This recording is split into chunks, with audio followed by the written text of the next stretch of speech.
terang dari segenap cahaya yang hidup dalam kuasa gelap dan rindu akan sinarnya, kelak akan bersinar. Yesus, berilah sinar terang-Mu pada hati manusia, agar taat pada Allah.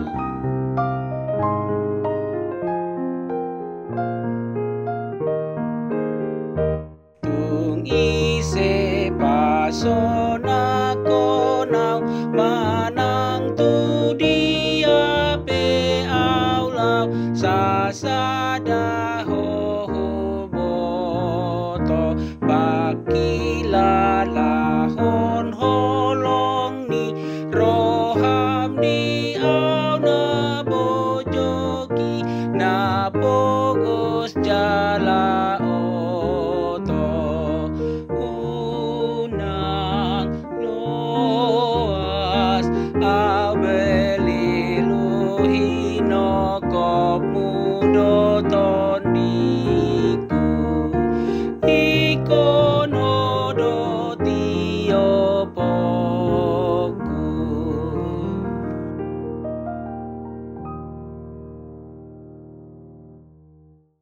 Salam sejahtera Bapak, Ibu, dan saudara-saudari yang terkasih. Mari kita sediakan waktu kita saat ini untuk beribadah kepada Tuhan. Kasih karunia yang dari Allah Bapa dan dari Tuhan Yesus Kristus yang menyertai hati dan pikiran saudara-saudara sekalian. Amin.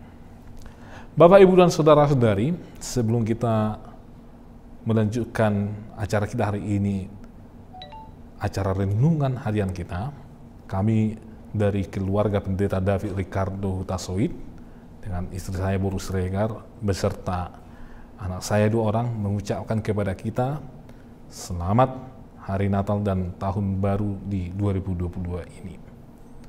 Teriring salam dari doa dari kami untuk Bapak, Ibu, dan saudara-saudari sekalian.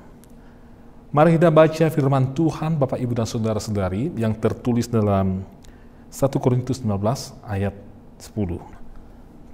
Mari kita baca firman Tuhan yang menjadi ayat renungan bagi kita hari ini.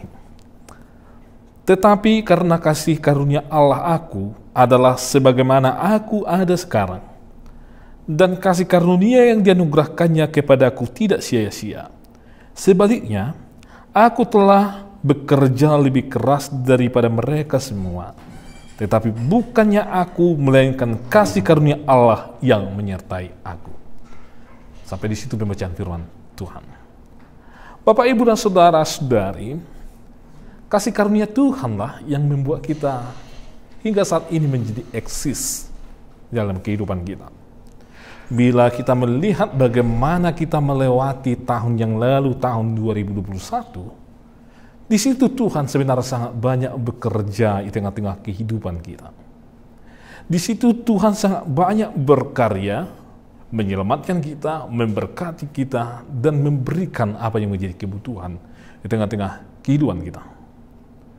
Lalu Bapak, Ibu, dan saudara-saudari, bagaimana Tuhan menyertai kita, memberkati kita, memberikan kasih karunia-Nya kepada kita di tahun yang lalu? Saya percaya bahwa di tahun ini, tahun 2022 ini, Tuhan juga akan eksis dengan kehidupan kita. Eksis bukan berarti tidak memberi dampak, tetapi keeksisan Tuhan, yaitu memberi dampak, yaitu Tuhan hendak menaburkan kasih karunia-Nya kepada kita. Tuhan hendak menaburkan berkat-Nya, pertolongan-Nya, perlindungan-Nya di tengah-tengah kehidupan kita. Jadi Bapak, Ibu, dan saudara-saudari, kasih karunia yang dari Tuhan itu senantiasa terbuka untuk kita. Baik di tahun yang lalu, di masa sekarang, bahkan nanti di masa yang akan datang. Kalau kita bicara secara humanisme atau secara manusiawi, bisa saja sebenarnya Tuhan itu sudah membiarkan kita ketika Dia melihat bagaimana kita hidup di tengah-tengah dunia ini. Bisa saja Tuhan itu tidak mengizinkan kita untuk memasuki tahun yang baru ini, karena melihat bagaimana kehidupan kita setiap hari. Bisa saja Tuhan itu sudah memberikan penghukuman, atau bisa saja Tuhan itu tidak menghalau segala ancaman atau mara petaka atau mara bahaya yang hendak menghampiri kita kalau Dia mau. Tetapi Bapak, Ibu, dan saudara-saudari, Allah sudah berjanji bahwa Dia akan menyertai kita. Bahkan Allah sedang merancang atau mendesain yang namanya rancangannya di tengah-tengah kehidupan kita, ya, di mana rancangan itu bukan rancangan yang mendatangkan malapetaka, tetapi rancangan yang mendatangkan damai sejahtera yang penuh dengan sukacita. Mari kita lihat Bapak, Ibu, dan saudara-saudari, bagaimana umat Israel pada masa itu. Sebenarnya kalau kita melihat dari cara hidup mereka, dari cara mereka memperlakukan Tuhan, sudah sepatutnya Tuhan membumi hanguskan, membinasakan umat tersebut. Memang umat Israel terbuang ke Babel. Sudah sepatutnya Tuhan tidak memberkati keturunan dari umat Israel. Tetapi ada hal yang luar biasa karena rancangan Tuhan, karena rencana Tuhan, karena pikiran Tuhan tidak sama dengan pikiran manusia. Sehingga Bapak, Ibu, dan saudara-saudari, meskipun umat Israel itu melakukan perbuatan yang salah, melakukan apa itu yang bertolak belakang dengan kehendak Tuhan, tetapi di akhirnya Tuhan telah merancangkan rancangan yang terbaik untuk umat Israel, yaitu rancangan yang penuh dengan damai sejahtera, yang penuh dengan sukacita, dan Tuhan tidak merancang sesuatu yang menjadikan umat Israel menghadapi suatu malapetaka. Atau kita lihat Bapak, Ibu, dan saudara-saudari, ketika manusia itu jatuh ke dalam dosa. Ada hal yang wajar sebenarnya kalau Tuhan sudah merancangkan supaya manusia itu binasa, supaya manusia itu dihukum dan tidak perlu diampuni lagi. Tetapi Bapak, Ibu, dan saudara-saudari, ternyata Tuhan tidak demikian. Tuhan telah merancang supaya anaknya turun ke tengah-tengah dunia itu yang kita rayakan melalui pesta Natal. Dan Tuhan merancang supaya melalui kedatangan anaknya itu setiap orang akan tebus, diampuni dosanya, dan diperdamaikan dengan Allah. Bahkan dipersiapkan Tuhan suatu tempat yang kekal bagi mereka yang percaya kepadanya. Itulah rancangan yang sungguh luar biasa yang disediakan Tuhan. Itu kasih karunia dari Allah yang jauh melebihi apa yang dipikirkan manusia. Kalau kita bicara manusia, Bapak, Ibu, dan saudara-saudari, ya, kalau saya bisa saja sakit hati melihat seseorang, dan saya akan mengatakan sesuatu atau mengutuki seseorang itu, dan saya berharap supaya orang yang saya kutuki itu menerima balasan yang setimpal dengan apa yang dia lakukan. Atau di beberapa orang, karena dia sakit hati, sehingga dia merencanakan sesuatu yang buruk kepada saudara-saudarinya, yang membuat dia sakit hati. Apakah itu pembalasan, atau dia mempermalukannya melalui media, dan banyak cara yang bisa digunakan oleh manusia. Tetapi Tuhan tidak melakukan itu kepada orang-orang yang sering meninggalkan Tuhan, yang sering tidak melakukan kehendak Tuhan.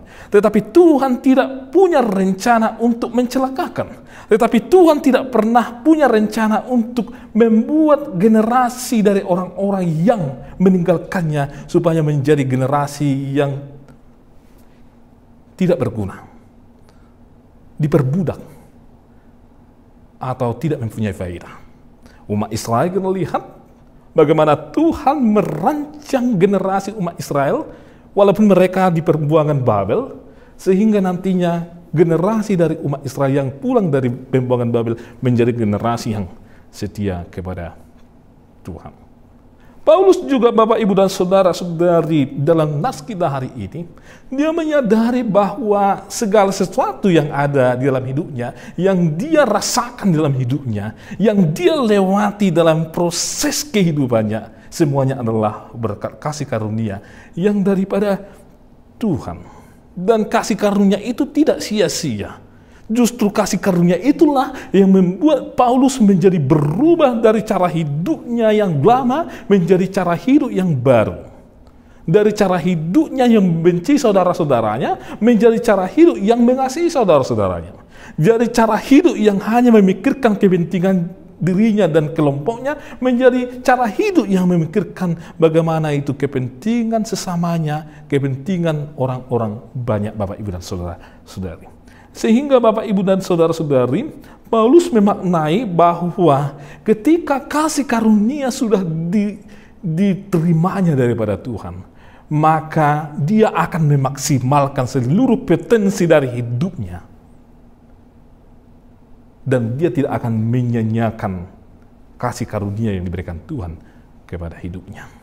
Sehingga kalau kita melihat bagaimana Paulus sangat gigih dalam bekerja keras untuk memberitakan firman Tuhan, untuk menyadarkan begitu banyak orang bahwa kasih Tuhan itu sangat besar kepada setiap orang.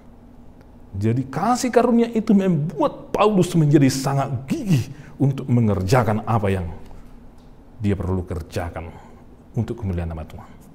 Hari ini juga Bapak Ibu dan Saudara-saudari, saudara-saudari adalah orang-orang yang dikasihi oleh Tuhan. Saudara-saudari diberikan Tuhan kesempatan untuk masuk ke tahun 2022, melewati tahun 2022, dan menyongsong masa depan. Itu kasih karunia Tuhan. Mari Bapak Ibu dan Saudara-saudari semakin gigih bekerja. Mari Bapak Ibu dan Saudara-saudari semakin bekerja keras, semakin tulus dalam mengasihi, semakin tulus di dalam pelayanan, semakin tulus di tengah-tengah keluarga kita, semakin mencintai keluarga kita, semakin memberikan efek atau menjadikan hidup kita ini berkat bagi orang-orang yang di sekitar kita, semakin menyenangkan hati Tuhan kalau Tuhan sudah mengasihi kita. Amin. Kami sungguh bersyukur ya Tuhan karena kasih karunia-Mu besar bagi kami ya Tuhan. Ajarlah kami ya Tuhan untuk mengucap syukur atas kebesaran kasih karunia Tuhan itu bagi kami melalui hidup kami ya Tuhan, yang semakin gigih dalam bekerja, semakin gigih dalam pelayanan, semakin tulus dalam mengasihi dan memberi. Dan kuasa Roh Kudus mula yang berkuasa atas kami. Lindungi kami ya Tuhan di tahun 2022 ini. Dan kami percaya Tuhan eksis memberkati dan memberikan kasih karunia bagi kami di tahun ini, bahkan di masa yang akan datang. Lindungilah umat-Mu ya Tuhan, berikanlah berkat-Mu bagi mereka, dan anak-anak Engkau curahkan Roh-Mu supaya mereka mendapatkan pengertian-pengertian, semakin dewasa dalam iman dan dalam pekerjaan setiap hari. Berkatilah ya Tuhan gereja ya Tuhan, sehingga pelayanan gereja ya Tuhan akan dimaksimalkan untuk memberitakan kasih Tuhan, dan jemaat-Mu ya Tuhan akan bersuka cita atas pemberitaan tersebut. Kami juga berdoa buat bangsa dan negara kami, lindungilah dan jauhkan dari oknum-oknum yang hendak merusak kedamaian dan persatuan.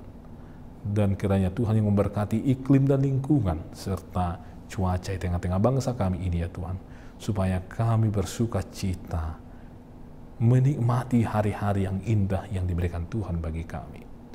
Kami juga berdoa bagi para pemimpin kami di tengah-tengah bangsa ini, lindungilah mereka ya Tuhan, serta curahkan Roh-Mu bagi mereka, supaya mereka juga Tuhan melakukan tugas dan panggilan mereka seturut dengan kehendak Tuhan, dan diberi kekuatan oleh Tuhan untuk melakukan segala tugas dan pelayanan tersebut.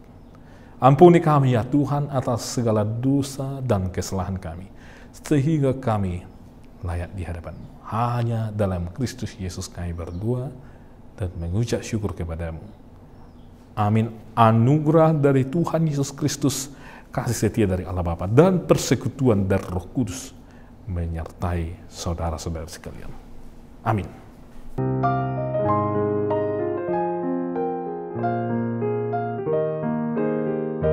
Tung ise pasona ko